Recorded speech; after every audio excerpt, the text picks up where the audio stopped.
السلام عليكم ورحمة الله وبركاته. ازيكم متابعين الغاليين؟ عاملين ايه؟ يا رب دايما تكونوا بخير. فيديو جديد النهاردة، وعملنا فيديو تحفة. العيش الفينو. العيش الفينو بقى عشان المدارس وعشان ولادنا ما نستغناش عنه.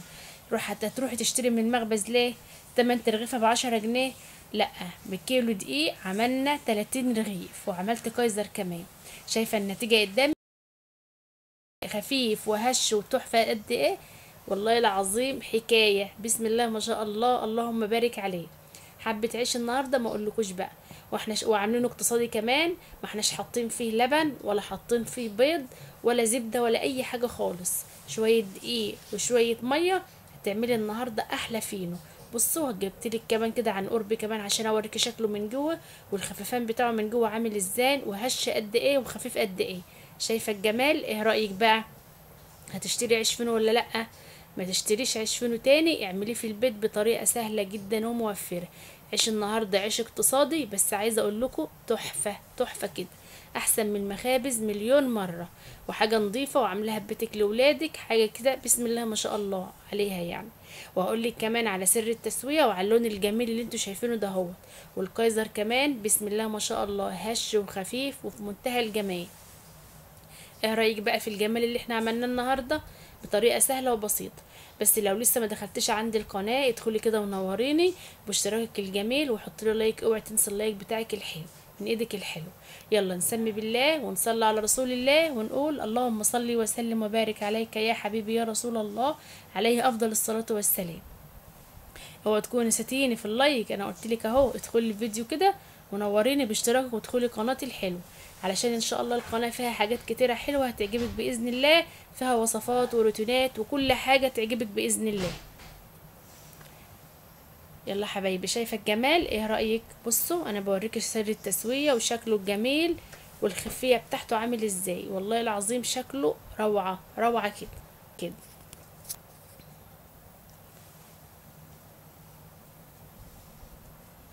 يلا نشوف المقادير بتاعتنا مع بعض النهارده. يلا ندخل الفيديو ونشوف المقادير. انا معايا كيلو دقيق، كيلو دقيق اهوت مستعد الاستخدام. معايا كوبايه ميه دافيه، انا هاخد تلتينها كده. وكيس خميره فوريه، كيس واحد بس. وهنحط كمان 4 معالق سكر. 4 معالق سكر على كيس الخميره الفوريه. على ايه؟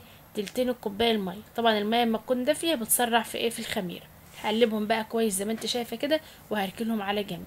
الكلام ده عشان خاطر هنعمل اختبار للخميره بتاعتنا، ونشوف الخميره نشطه ولا لا.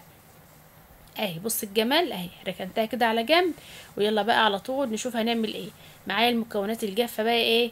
معايا طبعا كيلو الدقيق بيبقى 8 كوبايات دقيق.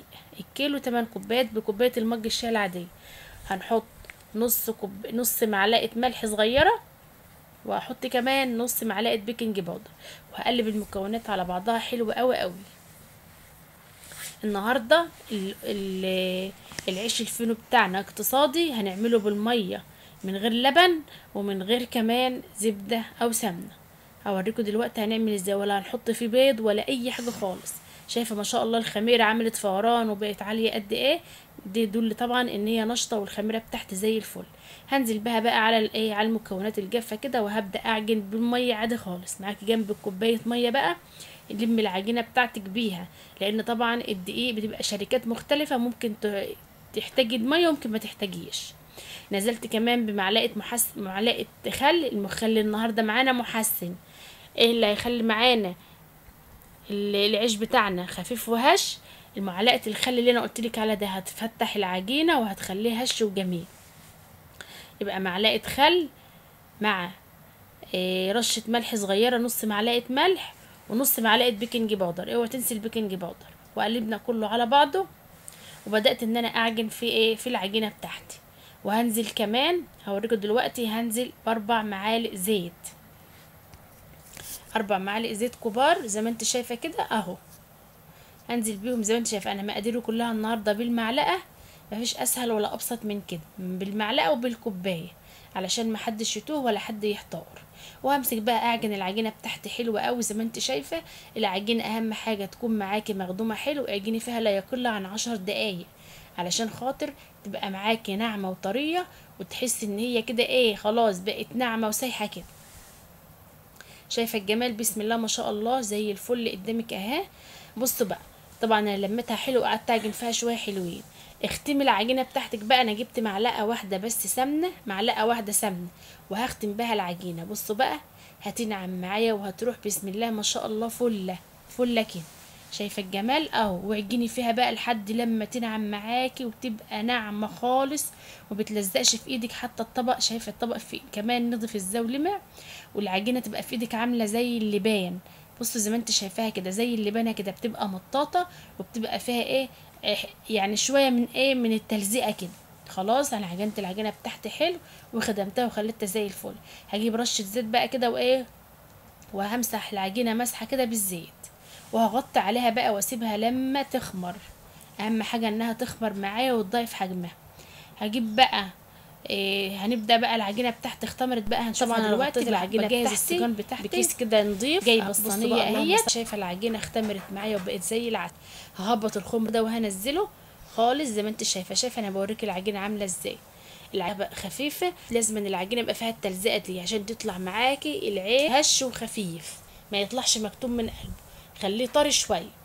هبدا بقى اكور العجين بتاعي. انا مكوراه زي ما انت شايفه كده قد ايه، يعني قولي قد الليمونه الكبيره او قد السفنديه الصغيره كده يعني.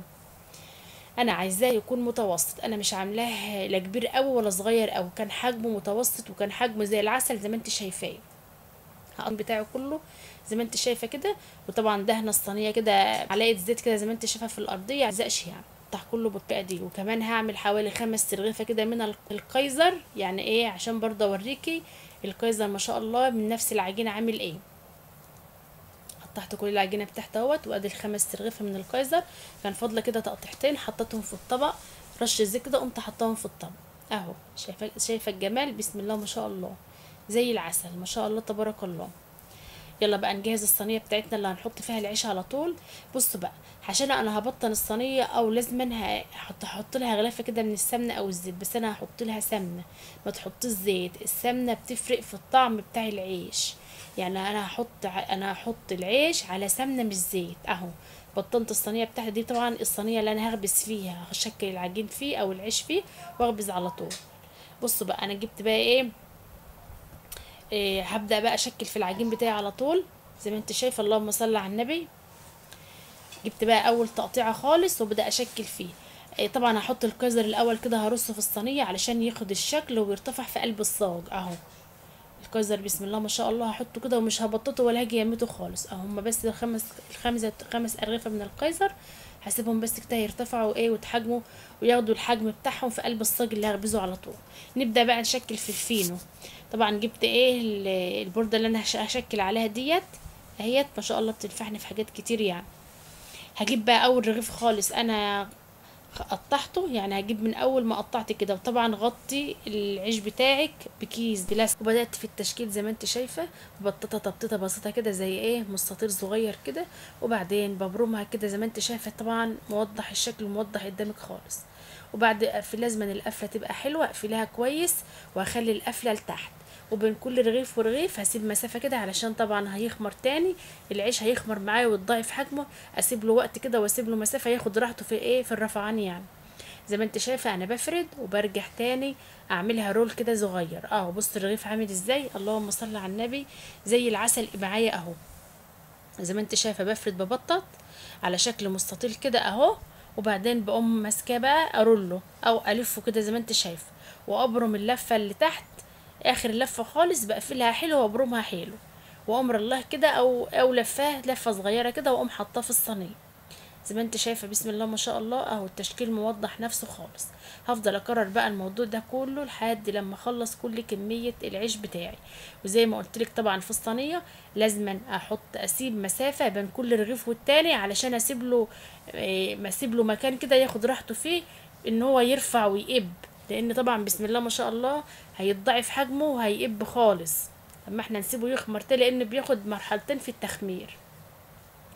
زي ما انت شايفه بسم الله ما شاء الله اهوت خلصت كل كميه العيش بتاعي اهو. اللهم صل على النبي. زي ما انت شايفه بصوا الجمال اهوت، والكايزر كمان، وكان فاضل شويه كده حطيتهم في الصينيه ديت، وهسيبهم بقى يرتفعوا خالص وياخدوا خمرهم براحتهم. ما شاء الله حجمهم هيتضاعف. اللهم صل على النبي. تعالي بقى هنا نشوف اللي احنا هنحطه ايه على وشه. طبعا انا جبت صفار بيضة وشوية لبن، وهقلبهم مع بعض كده علشان ايه ندهن بيهم وش العيش بتاعنا، وش العيش الفينو. وهجيب بقى العيش الفينو بتاعي هوريكي بقى ارتفع، بسم الله ما شاء الله، شايفه الجمال؟ ارتفع وزاد حجمه قد ايه اهو. اللهم صل على النبي. زاد حجمه، بيزيد حجمه في الفرن كمان، يعني لما تحطيه في الفرن هتبص تلاقيه يرتفع عن كده ويزيد حجمه. هبدأ بقى ادهن كل واحدة من العيش، وادهن الكايزر كمان بصفار البيضة وشوية اللبن. انت ممكن تدهني بصفار بيضة بس، ممكن تدهني بشوية لبن وعليهم مثلا نسكافيه، ممكن تدهني بأي حاجة، ممكن ما تدهنيش خالص، دي حاجة بقى زي ما انت حابة. هبدأ ادهن بقى كل العيش بتاعي زي ما انت شايفة كده، وادهن الكايزر كمان، وهجيب سمسم واحطه على الكايزر دهوت، هيدي شكل حلو برضه. حابة تحطي سمسم، حابة تحطي بقى حبة البركة، زي ما انت حابة يعني تضيفي ضيفي. اللهم صل وسلم وبارك عليك يا حبيبي يا رسول الله، عليه افضل الصلاة والسلام. اهو بصوا جبت سمسم اهوت، وهحط ايه على الكايزر بتاعي. شايفين بسم الله ما شاء الله الضعف حجمه وعلي قد ايه، ونفخ كده وعلي، وبسم الله ما شاء الله بقى ايه، كان رفيع خالص وصغير خالص. طبعا اختمر تاني والضعف حجمه زي ما انت شايفه اهو. وهدهن الرغيف الفينو كله برضو بالطريقه دي، بشويه لبن وصفار البيض. اللهم صل على النبي. دخلته بقى على فرن سخن زي ما انت شايفه، خد اللون الجميل زي ما انت شايفه اهوت. طبعا بيخش على الفرن عالي يكون محمي كويس، وبعد كده تهدي الفرن للوسط، هياخد معاك اللون ده اهو بسم الله ما شاء الله، بيبقى زي العسل. عشان نديله بقى شكل حلو كده ويلمع زي اللي في المخابز او زي ما بتشوفي كده، هتجيبي بقى يا اما معلقه زبده يا اما معلقه سمنه، وبالفرشه كده وادهنيه على طول. ونسيت اقول لك حاجه كمان، اول ما تطلعيه من الفرن انا قمت ماسكاه مغطياه بكيسه ومغطيته باي عندك فوطه اي حاجه، هتبص تلاقيه بقى طري لوبيا زي ما انت شايفه كده، يطلع من الفرن وهو سخن، اغطي بكيسه وهو مغطيه ايه بعبايه عندك عاملاها للعيش او بفوطه اي حاجه، وهقوم مغطيه عليه زي ما انت شايفه. بسم الله ما شاء الله، اللهم بارك. شايفه العيش وجماله؟ شايفاه طير ميه وعسل، اللهم صل على النبي. وما تقوليش خالص عيش الفرن ولا افران خالص، ولا تفتكري تجيبيها. من كيلو دقيق عملنا 30 رغيف، 30 رغيف بسم الله ما شاء الله. النهارده تروحي تجيبي 10 جنيه عيش، هتجيبي كام رغيف؟ هتجيبي 8 رغيفه، والرغيف ايه صغير كده مش كبير كمان كده، هتجيبي التمانية ب10. بسم الله ما شاء الله. الكمية اللي احنا عاملينها النهارده ديت لو رحت تشتريها هتشتريها بحوالي 40 جنيه او 45 جنيه.